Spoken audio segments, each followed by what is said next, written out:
வணக்கம், இது crime time. நான் பாலவேல் சக்கரவர்த்தி.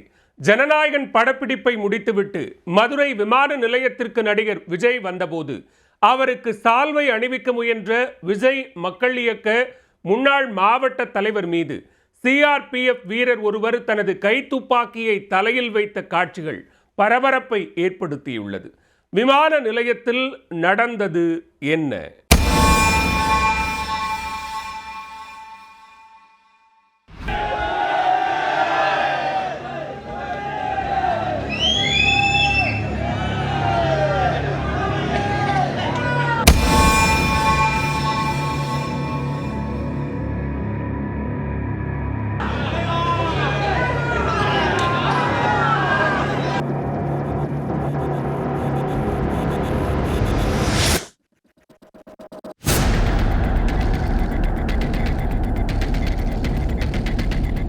அத்தனை பாதுகாப்பையும் மீறி நடிகர் விஜய்க்கு சால்வை அணிவிக்க முயன்ற விஜய் மக்கள் இயக்க நிர்வாகியின் உச்சந்தலையில் பிரிவு பாதுகாப்பு வீரர் ஒருவர் தனது கை துப்பாக்கியை வைத்த காட்சிகள்தான் இவை.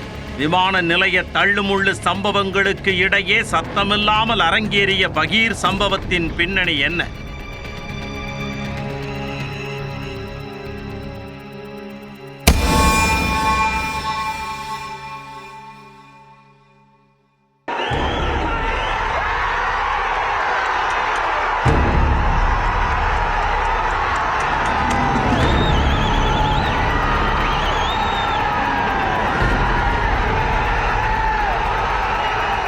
திண்டுக்கல் மாவட்டம் கொடைக்கானல் கீழ்மலை கிராமமான தாண்டிக்குடியில் தாவேகா தலைவரும் நடிகருமான விஜய் நடிக்கும் ஜனநாயகன் இறுதிக்கட்ட படப்பிடிப்பு நடைபெற்றது.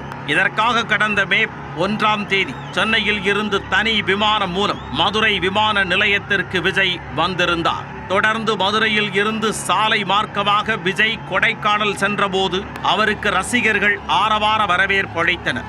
சுமார் 3 நாட்கள் ஜனநாயகன் இறுதிக்கட்ட படப்பிடிப்புகள் நடைபெற்றது. படப்பிடிப்பு முடிவடைந்த நிலையில் விஜய் தான் தங்கியிருந்த விடுதி அமைந்துள்ள மங்களம் கொம்பு பகுதியில் இருந்து திங்கட்கிழமை காலை 9:30 மணி அளவில் வாகனம் மூலம் ஐயம்பாளையம் பட்டிவீரன்பட்டி வழியாக சாலை மார்க்கமாக மதுரை விமான நிலையத்திற்கு சென்றார். மதுரை விமான நிலையத்தில் அவரது வருகைக்காக ஏராளமான ரசிகர்கள் மற்றும் கட்சி தொண்டர்கள் காத்திருந்தனர். விமான நிலையத்திற்கு காரில் வந்திறங்கிய விஜயை பவுன்சர்கள் மற்றும் விஜய்க்கென நியமிக்கப்பட்ட பிரிவு பாதுகாவலர்கள் சுற்றி நின்று பாதுகாப்புடன் அழைத்துச் சென்றனர். அப்பொழுது எங்கிருந்தோ கையில் சால்வையுடன் ஒரு நபர் கூட்டத்திற்கு அத்துமீறி நுழைந்தார். அவர் அந்த சால்வையை விஜய்க்கு அணிவிக்க முயன்றார். அப்போது பிரிவு பாதுகாவலர் ஒருவர் தனது கை துப்பாக்கியை எடுத்து அந்த நபரின் தலை மீது வைத்தார். உச்சந்தலையில் துப்பாக்கி வைத்த காட்சிகள் பெரும் பரபரப்பை ஏற்படுத்திய நிலையில் அந்த நபர் விஜய் மக்கள் இயக்க முன்னாள் மாவட்ட தலைவர் இன்பராஜ் என்பது தெரிய வந்துள்ளது. விஜய்க்கு சால்வை அணிவித்து தனது அன்பை தெரிவித்துவிட வேண்டும் என்ற உத்வேகத்தில் அவர் அத்துமீறி இருப்பதும் தெரிய வந்துள்ளது. துப்பாக்கி என் தலையில் வச்சதே எனக்கு தெரியாது. அது ஒரு யதார்த்தமாக ஒரு பாதுகாப்பு நிமித்தமாக செஞ்சது தான். அது பவுன்சர்கள் அவங்க நல்லதாக தான் பண்ணியிருக்காங்க. இப்போ இதே வேற ஆள் வந்துட்டா அந்த தப்பு தானே நான்ற போது சரி. அதனால் அது அந்த நடவடிக்கை என்னை பொறுத்தளவு சந்தோஷமாக தான் எடுத்துக்கிறேன். அது தவறுன்னு நினைக்கல. நான் 33 ஆண்டுகளாக நான் அவர் கூட அண்ணன் கூட பயணம் பண்ணுறேன். அது கூட அவர் இத்தனை ஆண்டுகளாக நாங்கள் எப்பயுமே அவருக்கு பாதுகாப்பாக போவோம் வருவோம். அது எங்களுடைய கடமை சார்.